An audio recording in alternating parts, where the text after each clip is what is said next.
حج کی 3 اقسام ہیں۔ نمبر 1 حج تمتع، نمبر 2 حج قرن اور نمبر 3 حج افراد۔ حج قرن میں عمرے اور حج کا احرام ایک ساتھ باندھا جاتا ہے، پھر مکے پہنچ کر طواف قدوم کرتے ہیں، لیکن اس کے بعد حلق یا قصر نہیں کیا جاتا، بلکہ حجاج کو بدستور احرام ہی میں رہنا ہوگا۔ پھر 10ویں، 11ویں یا 12ویں ذی الحج کو قربانی کرنے کے بعد حلق یا قصر کر کے احرام کھول سکتے ہیں۔ نیز حج قرن کرنے والے عمرے کے لیے دوبارہ طواف و سعی نہیں کریں گے، بلکہ حج کا طواف اور سعی کافی ہوگی، جیسا کہ صحیح مسلم میں روایت ہے کہ محمد صلی اللہ علیہ وسلم نے عائشہ بنت ابی بکر رضی اللہ عنہا سے کہا، تمہارا کعبے کا طواف اور صفا و مروہ کے درمیان بھی سعی حج و عمرہ دونوں کے لیے کافی ہے۔ قرن کرنے والا حاجی قارن کہلاتا ہے۔ نمبر 2 حج تمتع۔ حج تمتع یہ حج محض باہر سے آنے والے ادا کر سکتے ہیں۔ اس میں حجاج ماہ ذی الحج کی پہلے 10 دنوں میں عمرے کی نیت کرتے ہیں، پھر میقات سے لبیک بعمرہ کہہ کر احرام باندھتے ہیں اور مکے روانہ ہو جاتے ہیں۔ اس سفر میں آدمین حج مکہ پہنچنے تک آسمان کے سائے کے علاوہ کسی سائیدار چیز مثلا چھت یا گاڑی کے چھت کے نیچے نہیں بیٹھ سکتے۔ اگر کسی مجبوری کے بغیر کوئی حاجی بیٹھ جائے تو اس پر کفارہ واجب ہوگا۔ مکہ پہنچنے کے بعد عمرہ ادا کرنے اور حلق و قصر کے بعد احرام کھول سکتے ہیں، پھر ایام حج یعنی 8 ذی الحج یا اس سے قبل احرام پہنتے ہیں، پھر حج کے تمام مناسک وقوف عرفہ، طواف افاضہ اور سعی وغیرہ مکمل کرتے ہیں۔ جو یہ حج کرے وہ حاجی متمتع کہلاتا ہے۔ نمبر 3 حج افراد۔ اس حج میں عمرہ شامل نہیں ہے۔ آدمین حج اس میں لبیک بحج کہہ کر صرف حج کا احرام باندھتے ہیں، پھر مکہ پہنچ کر طواف قدوم کیا جاتا ہے اور حج کے وقت حجاج حالت احرام میں ہی رہتے ہیں، پھر وہ حج کے جملہ مناسک مکمل کرنے کے بعد احرام کھولتے ہیں۔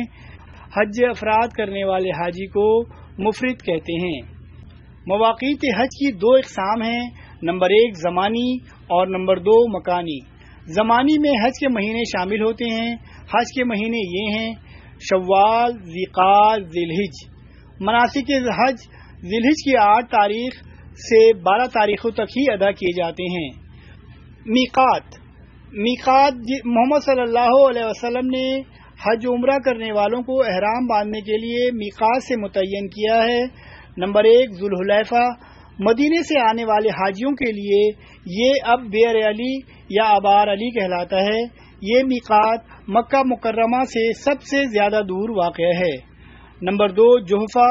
شام، مصر اور افریقہ کوچک سے آنے والوں کے لیے یہ مقام ختم ہو چکا ہے، چنانچہ اس مقام سے قریب شہر رابغ ہے اور اب یہی شہر اس میقات کا متبادل ہے۔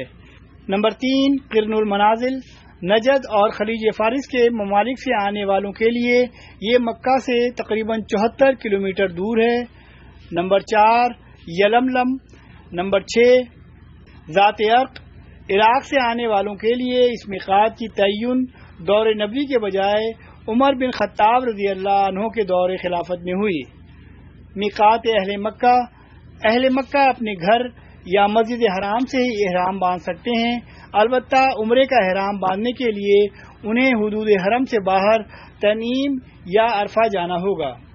وادی محرم وہ میقات جہاں سے ان حجاج یا معتمرین کو احرام باندھنا ہوتا ہے جو طائف اور بدع کی مشرق سے گزرتے ہیں۔ تنعیم مکے کی ایک مسجد جو اہل مکہ کے لیے میقات سمجھی جاتی ہے۔ مسجد جیرانہ مکے کی ایک مسجد جو جیرانہ میں واقع ہے، یہاں سے اہل مکہ عمرہ کرتے ہیں۔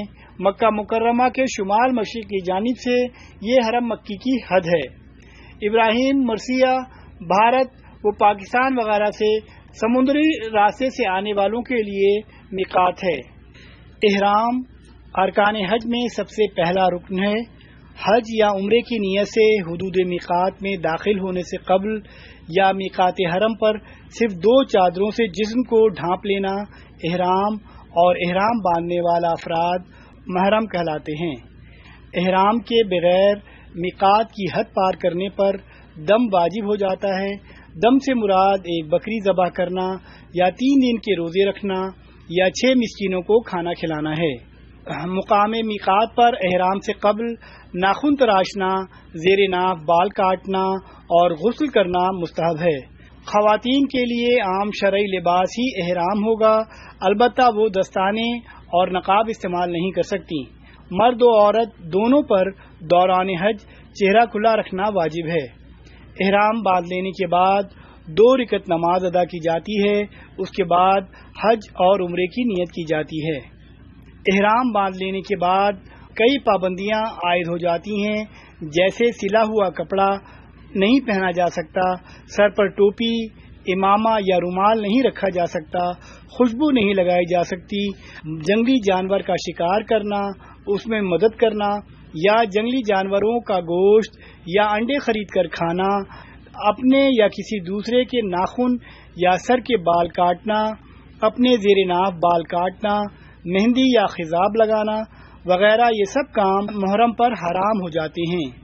مسواک کرنا، انگوٹھی پہننا، خوشبو اور سرما لگانا اور بغیر میل چھڑائے غسل کرنا یا کپڑے دھونا، ٹوٹے ہوئے ناخن جدا کرنا، ہجامہ، ختنہ، موذی جانور کو مارنا، سر یا منہ کے علاوہ کسی دوسرے زخمی حصے پر پٹی باندھنا، پالتو جانور کو ذبح کرنا یا پکا کر کھانا جائز ہے۔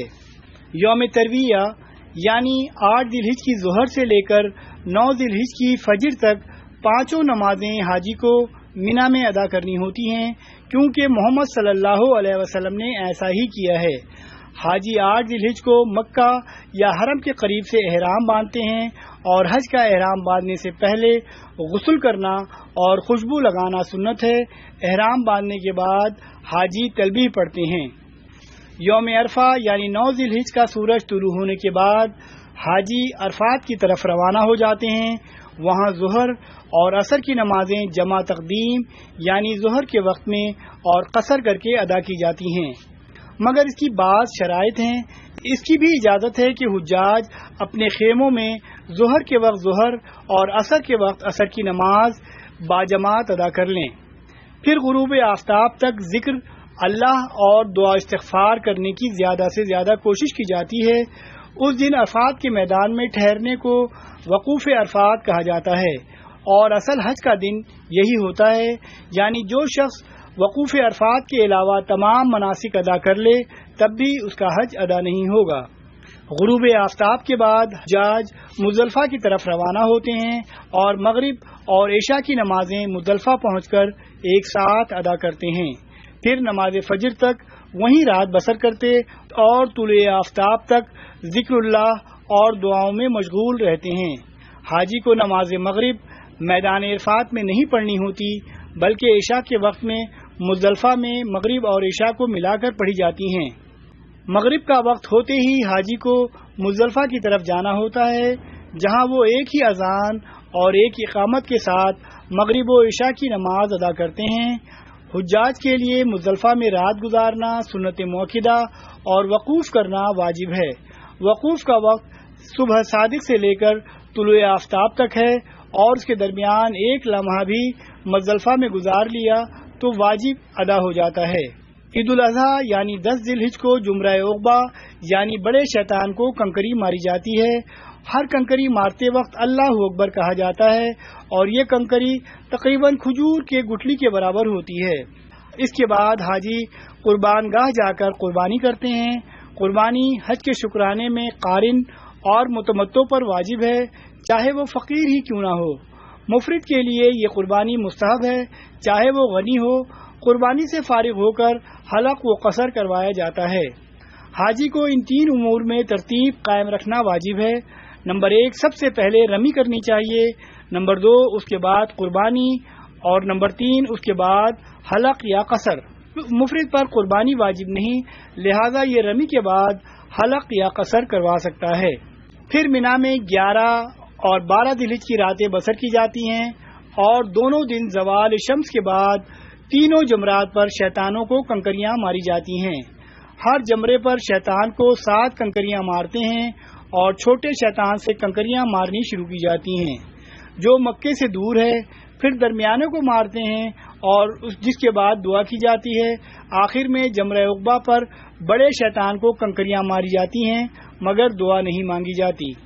حاجی اگر 12 تاریخ کی کنکریاں مار لے اور وہ جلدی کرنا چاہے تو غروب آفتاب سے قبل مینا سے نکل جائے، اور اگر چاہے تو اس میں تاخیر کرتے ہوئے 13 تاریخ کی رات مینا میں بسر کرے اور زوال کے بعد تینوں جمرات کی رمی کرے۔ 13 تاریخ تک تاخیر کرنا افضل ہے، واجب نہیں۔ اگر 12 تاریخ کا سورج غروب ہو جائے اور وہ مینا سے نہ نکل سکے تو اس صورت میں اسے 13 تاریخ کی رات بھی مینا ہی میں بسر کرنا ہوگی اور نزول کے بعد رمی جمرات کر کے مینا سے آنا ہوگا۔ اس کے بعد حجاج پر طواف وداع لازم ہے، تاہم کسی عورت کو حیض یا نفاس ہو تو اس پر واجب نہیں۔